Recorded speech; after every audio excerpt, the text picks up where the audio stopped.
머 머리가 좀 굉장히 단정해 보이십니다. 저요? 장 소장님.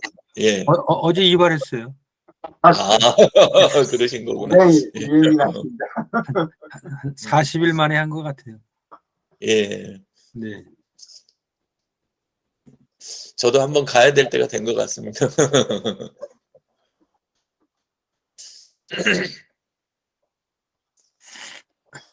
그러면 그 교육 끝났으면 또 새로운 프로그램은 또 잡으셔야 되는 거 아닌가요?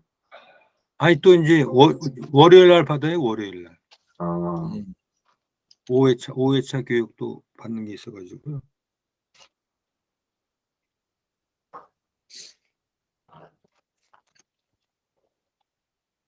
시민대학은 어때요? 뭐 늘 바쁘신 거 아니에요?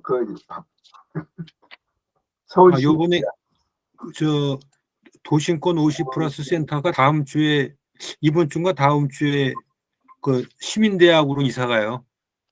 예.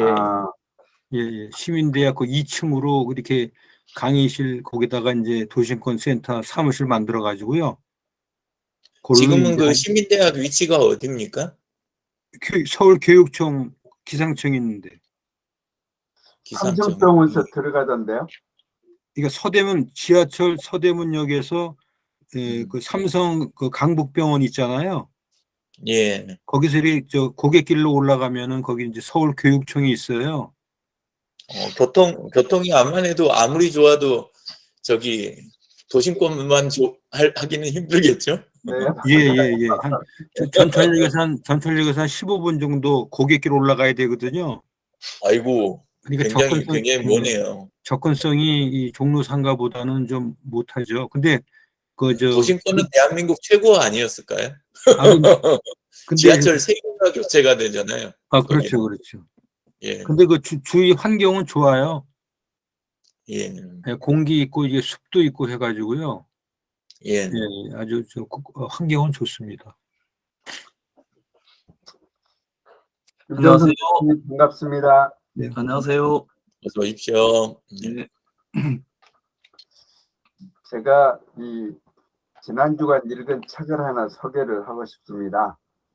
네. 여기 파워포인트를 간략한 준비했는데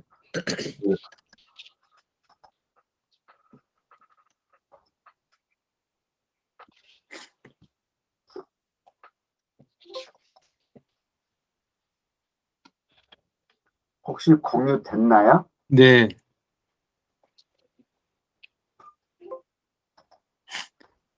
제가 읽은 책인데 좀 제목이 특이하죠. 여자가 말하는 남자 혼자 사는 법. 이 책을 일본 사람이 썼어요. 1948년생이니까 나이가 제법 되죠. 근데 싱글이에요. 근데 이제 교토대학교 사약 박사과정을 수료했다니까 박사는 아니신 것 같고요. 그런데 사약 교수를 하시고 2011년부터인데 일본 70세 되면은 이 교수직 퇴직하고 이제 명예교수 주로 하시죠. 이제 현재는 비영리 법인에서 활동하고 계시는데 이분이 가족사회학과 여성학 전도 분야에 일본 최고의 지성으로 이렇게 이 말을 들으니까 이효령 박사님 생각나더라고요. 근데 이제 아주 책을 많이 쓰셨는데 연세대학교 조한정 교수님하고 편지를 왔다 갔다 하는 걸 경계에서 말한다는 책이 한국과 일본에서 동시에 출간이 됐고요.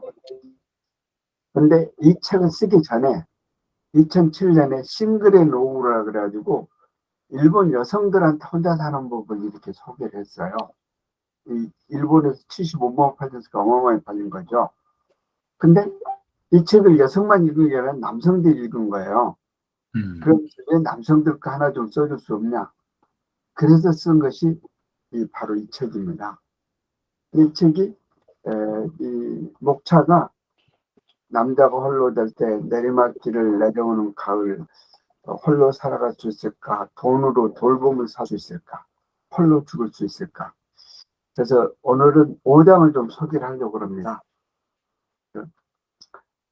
프롤로그에 보면 독신 남성은 비혼 남성, 이혼 남성, 사별 남성 이렇게 분류를 할 수 있다. 그래서 재혼이 가능한 남성이 누굴까 이런 얘기를 하고 있고요. 남성이 아내가 먼저 늙거나 치매 걸리면은 이 남성이 간병을 해야 되지 않겠습니까? 가족 간병은 30%가 남성이랍니다. 근데 독신 남성 노인은 힘겹대요. 왜? 가사 능력이나 생활력이나 친구나 도움 요청에 잘 못한다는 거죠. 독신 여성들 상부상조 네트워크를 잘 만들라는 내용 책이 아까 제가 소개한 싱글의 노후 그 남성 편으로 만들었는데 원제는 싱글 남성의 길이라는 제목이었습니다. 경제성장은 인구 보너스의 선물이지만 지금은 고령화가 돼서 인구 보너스로서 부담으로 작용하고 있다고 얘기하고요. 초고령화 사회는 예측 가능한 시대니까 피하지 말고 현실로 받아들이자. 두려움 없이 나이 듦을 받아들이고 약자가 되어도 안심하고 살아가는 사회를 만들자라고 쓰고 있습니다. 그래서 5장에 이제 생명의 또 다른 이름 죽음. 지금 싱글의 노후는 시설에서 대부분 80% 이상 살고 있죠. 그런데 내 집에서 나 홀로 죽을 수 있는가, 그 가능성이 있는가, 고독사와는 다르다라고 얘기를 합니다. 그래서 내 집에서 나 홀로 죽음이 가능한 일인가라고 질문하는데 이 책에 나오는 의사는 예스라고 답을 해요. 그 이유는 24시간 손에 방문 간병을 하고 24시간 방문 간호를 하고 24시간 말기 의료를 한다면 즉 간병 간호 의료가 되어 있다면 내 집에서 나 홀로 죽음이 가능하다. 그러면서 돌연사를 기대할 수 있는 질병은 심질환이나 뇌질환뿐이다. 내 경색 후 장애가 남았더라도 감사해야 할 거다. 왜? 목숨을 건졌으니까. 애기치보단 죽음이 행복할까? 이분은 인사도 못하고 떠나는데 그게 행복한 죽음일까라고 얘기합니다. 그러나 암 상황 죽는 시기는 예측이 가능하다.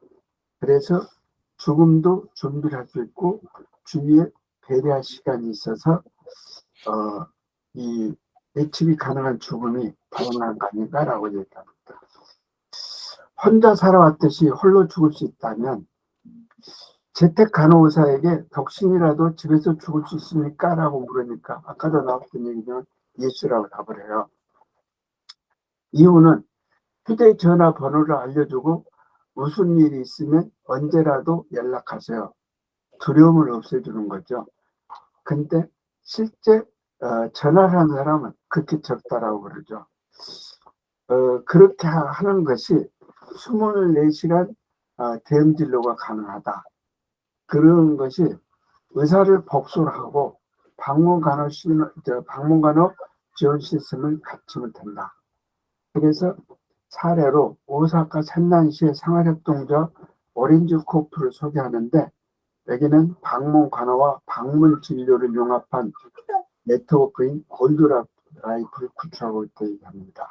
덧붙여서 방문 재활, 방문 입역, 우리나라 방문 목욕이죠. 의료 소셜워커, 케어 매니저의 연대가 가능하다면 혼자 살아왔듯이 홀로 죽을 수 있다고 얘기를 합니다. 가족은 지원군일까 장군일까? 병원의 사망은 스파게티 증후군이라고 얘기를 합니다. 그것은 수액투브를 하든지 요도투브를 하든지 기도투브를 하든지 각종 모니터 등을 온몸에 꽂은 중증 환자 상태 정말기 가잉의료 치료를 받고 있는 사람을 스파게티 증후군으로 얘기합니다.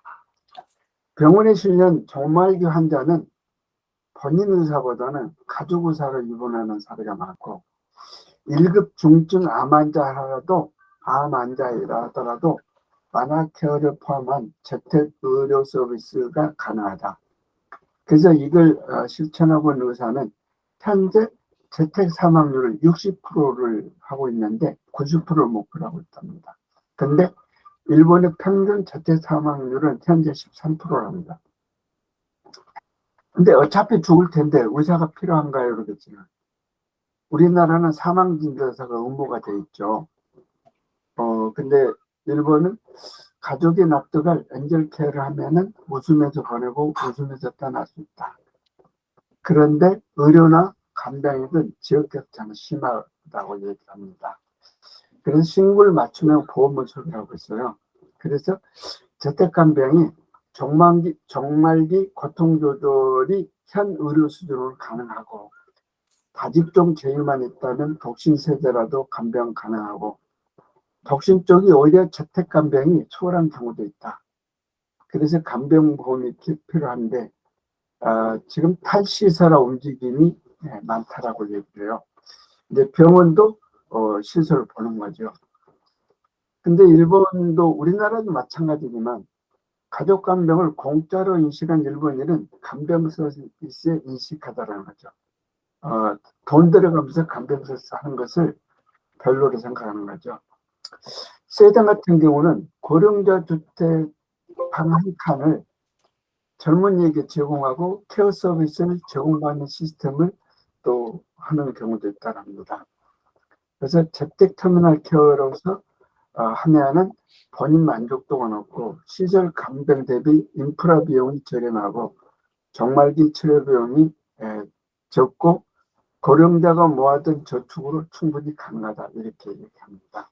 그래서 마지막 시간은 화해 시간이 됐으면 좋겠다. 죽음은 천천히 다가오는 법이다. 돌연사는 기대하지 말자. 이 세상 떠날 주민은 본인은 물론 주위 사람도 가능한데 그건 화해할 수 있기 때문이다. 지금 바로 부모에게 물어볼 일이라는 책이 있는데 묻기 곤란해도 묻고 넘어가야 할 것은 묻자. 물어보고 싶지만 묻지 않는 건 현명한 것이다. 지금 당장 부모 화해두고 싶은 것 이런 것들을 해라라고 했다. 고집은 후회를 낳는다. 영화 굿바이를 예를 들었어요. 이 영화인데 우리나라는 번역을 굿바이로 했는데 원제는 오크리비도입니다. 그래서 여한 없이 살려면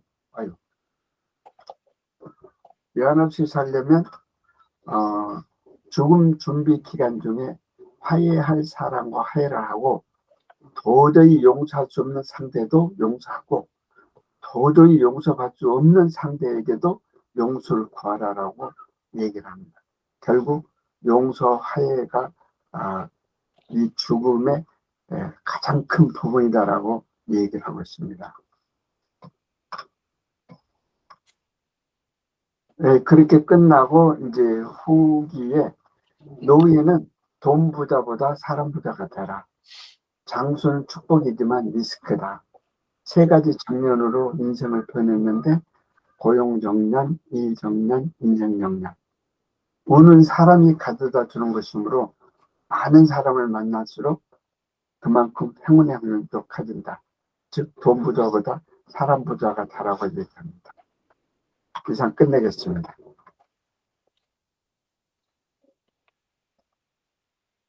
혹시 질문 있으신가요?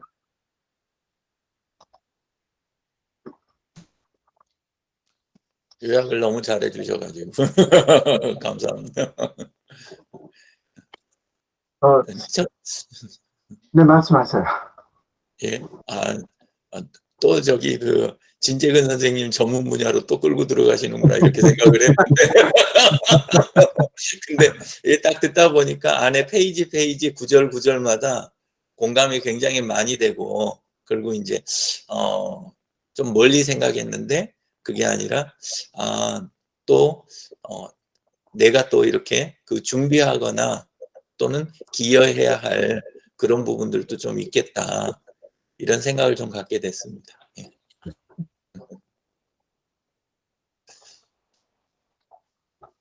다른 거 없으면 우리 장 소장님 혹시 한 주간 책 읽으신 거 있으면 소개 부탁합니다.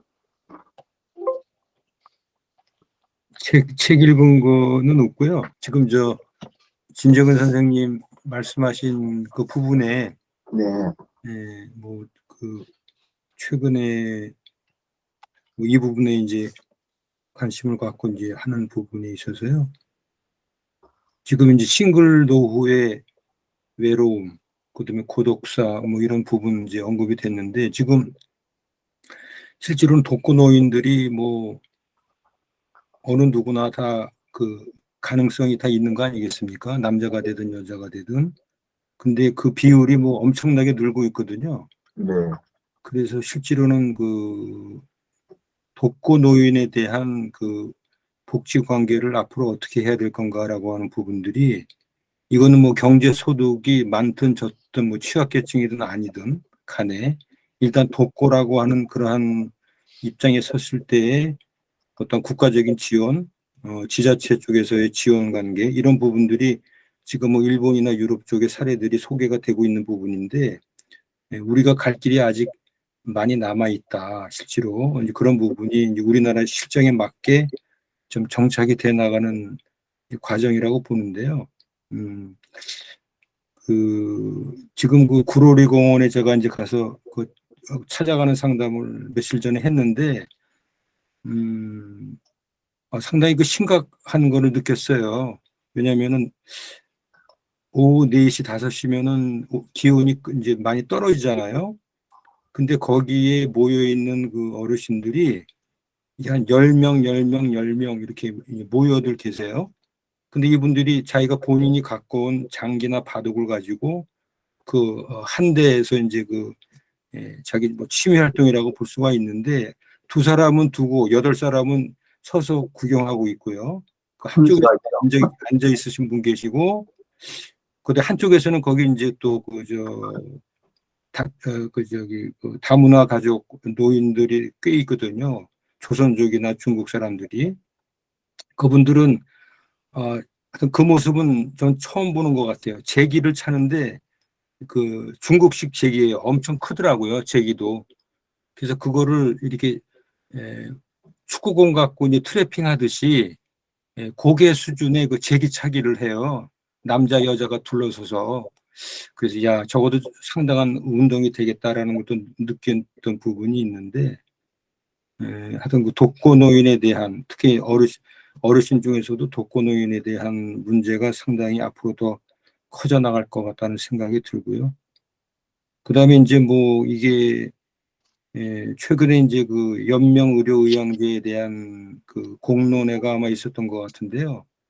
이게 지금 143만 명인가요? 하여튼 양쪽으로는 좀 늘어나고 있고 상당히 그 의식들이 이제 그걸 해야 되겠다라고 하는 게 상당히 그 공감들을 하고 있는데 연명의료의학소에 대한 현재의 그 제도라든지 문제점에 대해서 그 설명을 하는 얘기를 잠깐 들었었는데 뭐 저 역시도 이게 뭐 웰다잉의 하나의 그 준비 단계 아닌가라는 생각을 했는데 전혀 그렇지가 않다는 거죠. 연명의료의학소가 지금 추진되고 있는 방향이 상당히 바람직하지 못한 그러한 그 부분들이 많이 있어서 그런 부분들이 많이 좀 개선이 돼야 되겠다라고 하는 어떤 창조적인 비판을 하는 그런 그 얘기들이 나오더라고요. 그래서 그 부분도 좀 관심 있게 좀 봐야 될 것 같고, 뭐 하여튼 재택돌봄이라는 게 결국은 뭐 이 사회복지에서도 궁극적으로 가야 될 부분이라고 보는데, 저도 이제 교육을 받을 때 탈시설화라고 하는 얘기를 들었는데 처음엔 잘 이해를 못했거든요. 아프면 뭐 요양병원 가야 되고, 그다음에 데이케어 센터 가야 되고 하는 게 이제 현실적인 문제인데 실제로 일본이나 유럽 쪽에서는 그 시설 자체가 실제로는 어떤 그 웰다잉 쪽하고는 거리가 멀다. 그러니까 죽을 수 있는 권리라든지 실제로는 제대로 된 복지를 실현하려고 그러면은 어떤 그 가족의 품에서 갈 수 있는 그런 시스템적인 그 제도 변화가 좀 일어나야 된다라고 하는 쪽에 탈시설화 얘기를 들었을 때 지금 이제 그 부분을 좀 이해가 좀 되는 것 같아요. 그리고 이제 끝에 이제 용서와 화해가 결국은 웰다잉의 정점이다라고 얘기를 하는데 이론이나 내용으로 봐서는 저 역시도 이제 그런 부분에 대해서는 맞다라고 하는 게 100% 공감을 하는데, 인간이기 때문에 용서와 화해라고 하는 부분이 저 역시도 참 뭐라 그래, 100% 이렇게 완벽하게 실천이 되든지 이렇게 실행하는 데에는 어려움이 있는 게 이제 현실인 것 같거든요. 그래서 그 부분은 조금 더 노력을 하고 좀 관심을 갖고 실천을 해야 되겠다라는 이제 생각을 좀 하고 있습니다. 최근에 제가 임종면회라고 하는 얘기를 선배한테 들었어요. 근데 참 기가 막힌 경우인데, 결국은 먼저 온 사람이 먼저 가는 게 선입선출이 되겠죠. 근데 실제로는 인간 사회에서는 그게 안 되잖아요. 태어날 때야 뭐 가는 거는 뭐 순서가 없이 가는데, 이게 알츠하이머가 걸린 지금 70대 중반의 이제 시아버지죠. 근데 그분이 임종 면회를 이제 병원에서 소식을 받은 거예요. 근데 그 임종의 대상자가 누구냐면은 결혼한 지 얼마 안 된 며느리예요. 결혼한 지 얼마 안 된 손주를 본 친손주를 안겨준 며느리가 이제 임종을 하는 시점에서 이제 병원에서 임종 면회를 하십시오라고 하는 메시지를 받았다는 거예요. 그래서 야, 이게 참 순서대로 가는 게 순리인데 그렇지 않은 경우가 주위에서 뭐 여러 가지 형태로 이제 발생이 되거든요. 그래서 그랬을 경우에 뭐라고 이렇게 위로를 해야 되고, 그 다음에 이제 또 본인은 어떻게 또 그걸 추스려야 되는지, 이런 부분에 대해서도 참 가슴이 먹먹해지는 그런 사례를 봤거든요. 그래서 하여튼 이 죽음에 대한 화두는 뭐 끊임없이 관심을 갖고 공부하고 준비하는 것이 최선의 방법이 아니겠느냐라고 봤을 때, 옆에 우리 진정은 선생님이 계셔가지고 많이 좀 위안이 됩니다. 네. 그게 도움이 안 되는데. 감사합니다. 네. 김정성 대표님, 탁월한 사유 시선 끝내셨어요? 예, 계속 뭐 저는 이것저것 책을 그냥 주변에 놔두고 계속 읽는 스타일이라고. 이제 아까 저도 이제 주변에 이래 보면 시설들이 뭐 요양병원도 많고 뭐 요양시설들이 굉장히 많은 것 같습니다. 근데 결국은 이제 그쪽으로 시설을 이용하시는 분들이나 이제 그쪽으로 가야만 하는 분들이 자의에 의해서 가는 경우가 거의 잘 가기는 싫은데 어쨌든 그쪽으로 이제 가게 되는 그런 경우가 대부분인 것 같거든요.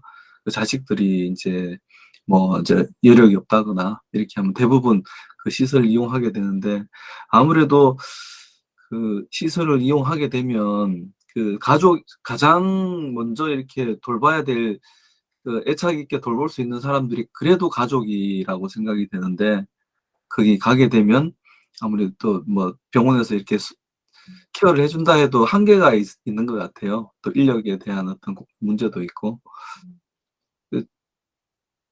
제가 이제 사무실에 이제 아는 그 형님의 어머니가 굉장히 이제 90이 다 넘으셔갖고, 이제 병원에 이제 병원에 이렇게 모셔다가 긴급할 때만 간혹 한 번씩 모셔가서 이렇게 치료 받으시고, 나머지는 또 집으로 모셔다가 이렇게 이제 시간 날 때마다 그것도 그 형님이 혼자거든요. 혼자인데 모셔다가 이렇게 어머니하고 이렇게 이제 또 잘 지내는 모습을 봤거든요. 보고 또 병원에 가면 어떤 경우에는 좋아지는 경우도 계시고, 또 어떤 경우에는 또 더 나빠지는, 악화되는 경우도 있더라고요. 그래서 근데 제일 좋은 거는 집에서 이렇게 이제 애착이 있는 가족들이나 이런 분들이 케어를 이렇게 해주시고 하실 때가 제일 이제 건강하신 것 같더라고요. 그래서 몸이 굉장히 악화됐다가도 집에서 이렇게 이제 모셔다가 또 이렇게 보살피고, 또 요즘은 그 집으로 또 이렇게 국가에서 이렇게 지원해주는 그런 분들이 계시더라고요. 뭐 시간, 뭐 6시간이나 뭐 몇 시간 이렇게 이제 해서 그런 분들 이렇게 해서 같이 이제 하고, 항상 이렇게 보면은 저도 몇 번 옆에 이제 그 뭐 가는 길에 또 그 어머니를 뵙고 했지만, 아, 요렇게도 이렇게 이제 가능하구나. 이제 그런 생각을 저도 이제 나중에 집에 또 부모님들 계시니까 그 생각을 한번 해봤거든요. 그래서 아까 탈시설화, 이게 이제 조금 이제 외롭고, 어차피 이제 나이가 들면 외롭고 고독하고 이런 데 있는데 몸까지 아프고 막 이렇게 되면 너무 이제 행복하지 못하는 일이잖아요. 그래서 조금 뭐 전체적인 시스템 자체에 좀 안타까운 면들이 조금 있고, 가족 간에 이제 너무 이제 격차가, 이 사이가 떨어지니까 뭐 핵가족화되고 혼자 살고, 또 부모님 또 멀리 계시고 이렇게 하다 보니까 조금 이제 연세 드신 분들이 소외를 많이 받으시는 것 같습니다. 결국 이렇게 이제 보면 돈이 있더라도 네, 그런 것 같습니다. 이상입니다. 그리고 참 요즘 이제 저 책을 뭐 두루두루 하는데, 옛날에 이 스티븐 코비 이 7가지 습관 책이 이 양장본이 아니고 다른 책이 있었는데, 그거를 다른 분한테 누구한테 선물로 이렇게 드리고, 이 책은 제가 중고 서점에 가서 이렇게 보다가, 책을 둘러보다가 이 책이 있길래 한 권을 더 갖고 왔거든요.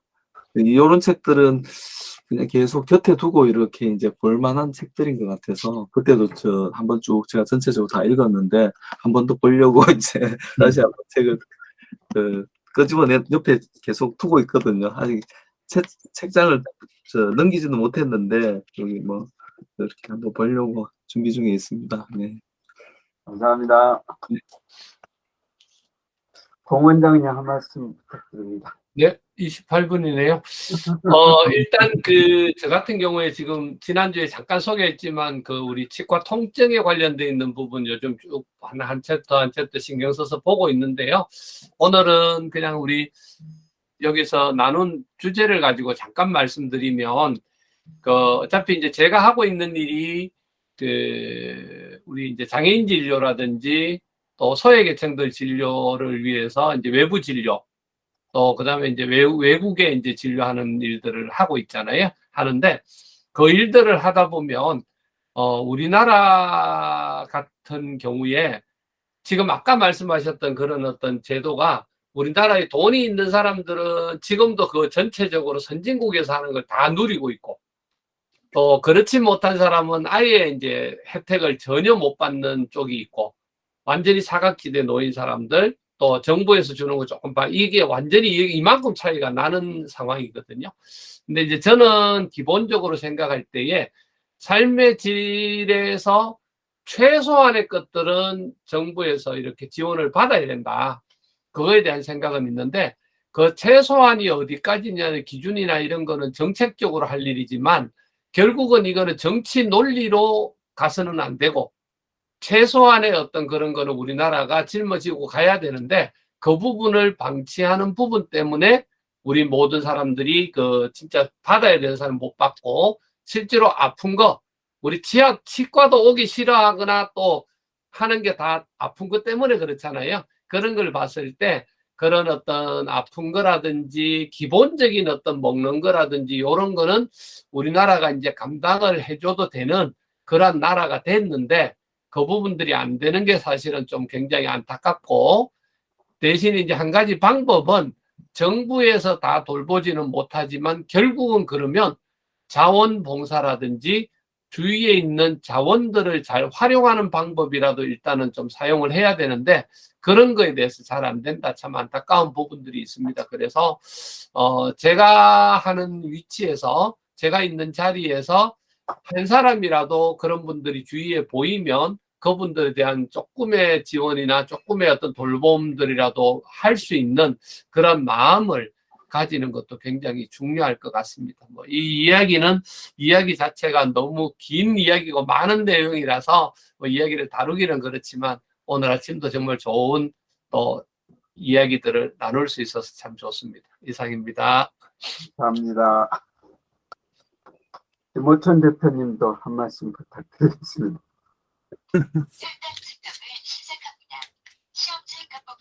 소리 안 들립니다.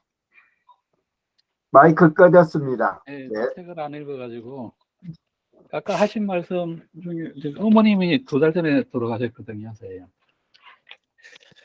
그래가지고 지금 두 분이 부산에서 살고 계셨는데 지금 그 아버님이 나이가 90인데 요양병원에 두 분 살고 계시다가 돌아가시고 이제 요양병원으로 들어가셨는데 매일 전화가 오십니다. 나가고 싶다고.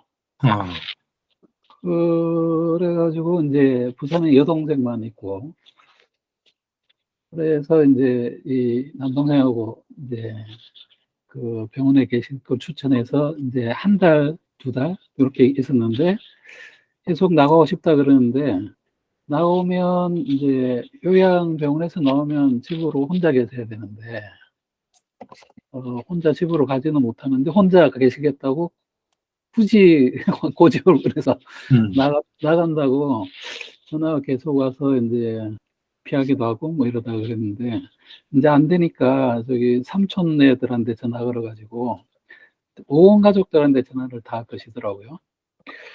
그래서 이제 다음 주에는 결론을 내야 되는 상황인데 이러지도 못하고 저러지도 못하고 본인은 뭐 이렇게 그 거동을 혼자 사이에 불편해서 잘 못 오시더라도 혼자 나가겠다고 하시는데 그게 옳은 건지. 근데 이제 저기 가족들도 그렇고 혼자 두면은 절대로 안 된다고 다 그러는 거고.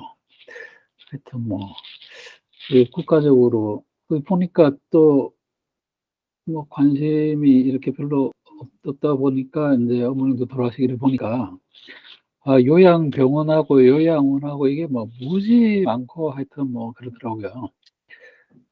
그 어머님도 병원에서 하여튼 여차여차해서 요양원에 계시다가 이제 갑자기 돌아가셨거든요.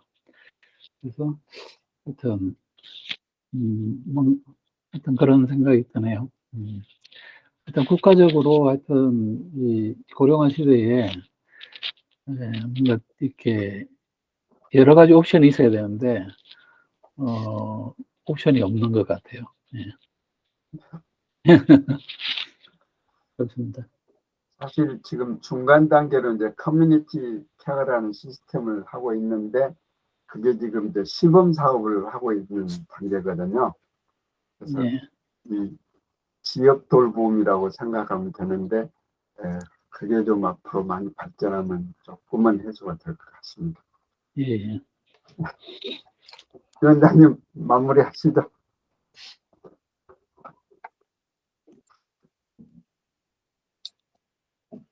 명진 대표님 마무리. 저 이야기하신 거예요. 원래는 저는 이제 그 소개를 한 권 책 원래 하려고 했던 건 있는데 그건 링크 이제 올려놓겠습니다. 예, 링크만 있어도 보실 수 있는 책이어서 예, 그거는 예, 그렇게 하고 나중에 그 책에 대한 제가 그 소감이나 하고 싶었던 이야기는 또 다음에 또 한번 이렇게 하는 걸로 하고 오늘 해주신 이야기 그 대목에서 이게 좀 결합이 되면 방금 이야기하신 진재근 선생님이 주신 자료, 그 다음에 그 커뮤니티 중심으로 가는 거, 그 다음에 아까 공 원장님 이야기하신 국가가 또 할 수 있는 또 그 부분에 대한 거, 그리고 이제 또 하나 생각이 되는 게 이제 뭐랄까, 저는 지금 많은 시간을 딱 이 자세에서 굉장히 많이 제가 지내거든요. 이번에 이제 그 코로나로 가족들 저기 하는 동안도 그랬었는데, 거실에 있는 지금 그 TV가 안에 지금 6분 정도 이렇게 하면 그 화면에 비친 머리 크기가 실제 사람 머리 크기하고 지금 비슷한 정도예요.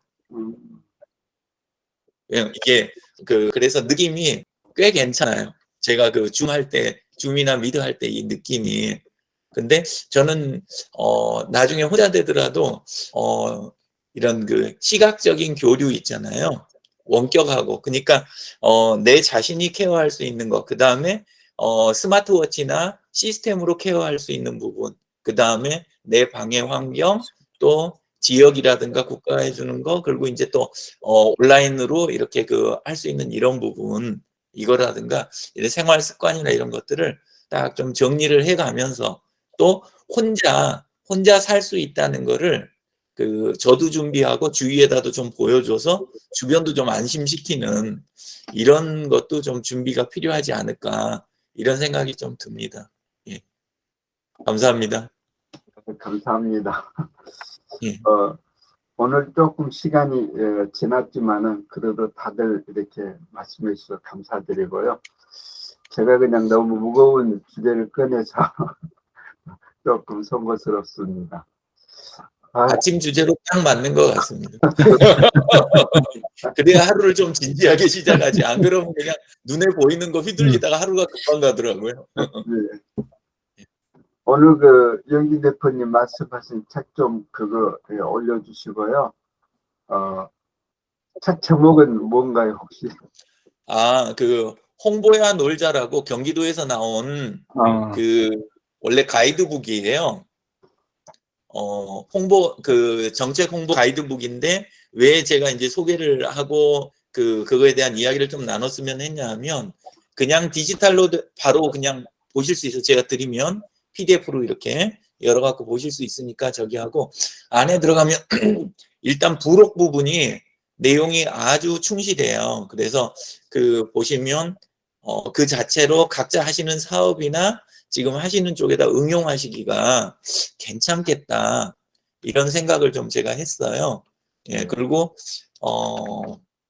물론 이제 그 책이 뭐 완전하지는 않지만 그래도 나와 있는 그 일반적인 바깥에서 판매되는 책 있잖아요. 네. 그 책보다 오히려 그 좋은 점이 꽤 많이 있어요. 예, 그래서 일단 제가 제 타임라인에는 올려놨는데 채팅창에도 방금 올렸거든요. 네. 예, 그래서 꼭 북마크 해놓으시고 필요한 부분만 좀 발췌해 가면서라도 보셨으면 좋겠다. 네. 그리고 보면 이제 그 개인으로 또는 단체나 사업장에서 좀 응용하실 부분들이 꽤 있다. 그리고 좀 읽으시고 다음에 토론 한번 해봤으면 네. 이런 생각이 좀 있습니다. 예. 그러면 한 주간 이걸 이 잠깐씩이라도 읽고 다음 그 금요일에는 이 책에 대해서 말씀을 나누기로 하면 어떨까요?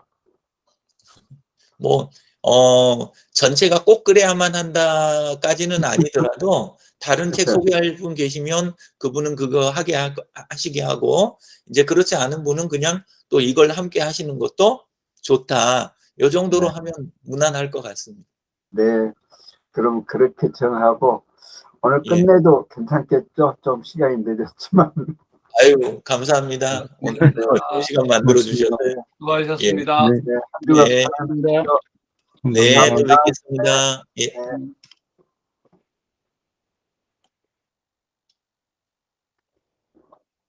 유영진 대표님, 예. 저기 구글 프레젠테이션 페이지가 이제 파일에 들어가서 페이지 설정하는데 그게 안 예. 먹어요. 이렇게 페이지 설정 들어가면 3대4 해가지고 나오고 클릭을 해도 페이지가 안 먹는데 그건 왜 그럴까요? 그러지 않는데. 그래요. 그거 예. 한번 공유해서 보여주시면. 예. 잠깐만 그럼 예. 제가 열겠습니다. 드라이브 네, 열고.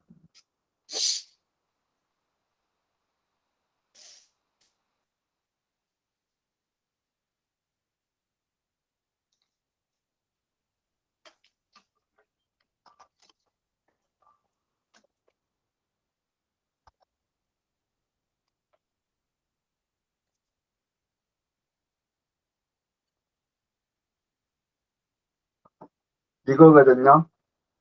네. 근데 이제 파일 지금이 가서 지금이 4대3이네요. 예. 예. 계속 사이드가 이렇게 지금 나오거든요. 네네. 적용을 하는데도 몇 번 해도 그냥 PD가 안 먹어요.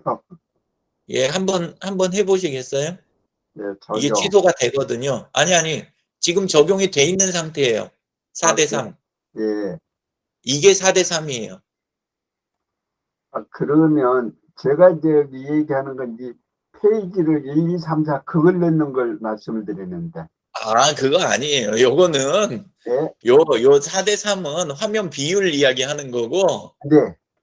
이게 가로, 세로, 비 이 부분이고, 예. 삽입 가보세요. 삽입. 메뉴에 삽입. 아, 예, 그러면 저 아래 시간이 슬라이드 번호 멀어요. 있죠? 예. 예. 예, 그리고 제목 슬라이드 보통 건너뛰기 많이 하시는데, 뭐, 그거는 하셔도 되고, 안 하셔도 네, 되고, 네. 예, 그 다음에 적용 누르시면 예. 아, 구석에 나왔죠? 네, 나왔습니다. 네. 슬라이드 보내. 아이, 죄송합니다. 네, 몰라서. 아니요. 예. 요게 별거 아니지만, 실제 네. 운영할 때 예. 조금 도움이 되더라고요. 예. 왜냐하면 이 진행에 집중을 해야 되니까. 네. 예. 알겠습니다. 감사합니다. 예, 감사합니다. 예. 네. 네네.